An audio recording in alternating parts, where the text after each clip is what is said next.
بسم اللہ الرحمن الرحیم۔ السلام علیکم ورحمۃ اللہ وبرکاتہ۔ حضرت محمد مصطفیٰ صلی اللہ علیہ وآلہ وسلم نے فرمایا،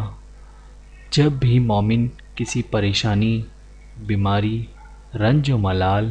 تکلیف اور غم میں مبتلا ہوتا ہے،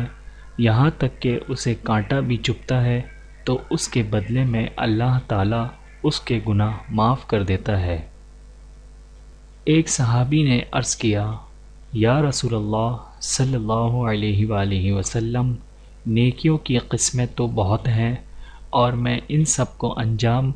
دینے کی استطاعت نہیں رکھتا، لہٰذا مجھے ایسی چیز بتا دیجیے جسے گرہ سے باندھ لوں، اور زیادہ باتیں نہ بتائیے گا کیونکہ میں بھول جاؤں گا۔ آن حضرت صلی اللہ علیہ وآلہ وسلم نے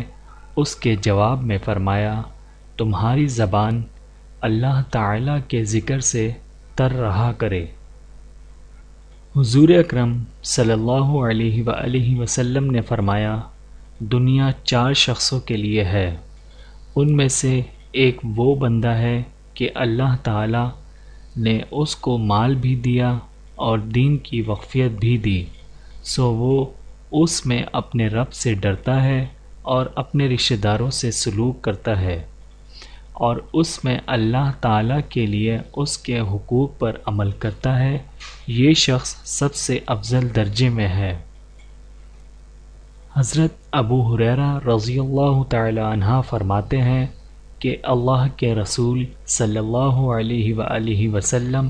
ایک اناج بیچنے والے مرد کے پاس سے گزرے۔ آپ صلی اللہ علیہ وآلہ وسلم نے ڈھیر میں ہاتھ ڈالا تو اس میں ملاوٹ کی گئی تھی، تو اللہ کے رسول صلی اللہ علیہ وآلہ وسلم نے فرمایا،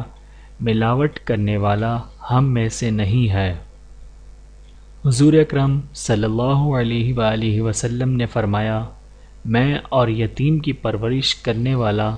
جنت میں اس طرح قریب قریب ہوں گے، اور آپ صلی اللہ علیہ وآلہ وسلم نے اپنی 2 انگلیوں انگشت شہادت اور درمیانی انگلی سے اشارہ فرمایا۔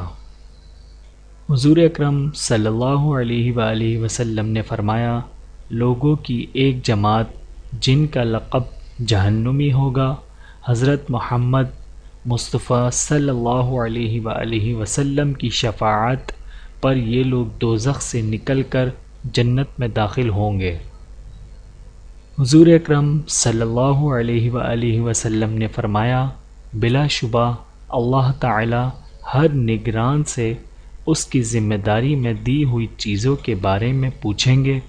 کہ اس نے اپنی ذمہ داری کی حفاظت کی یا اسے ضائع کیا، یعنی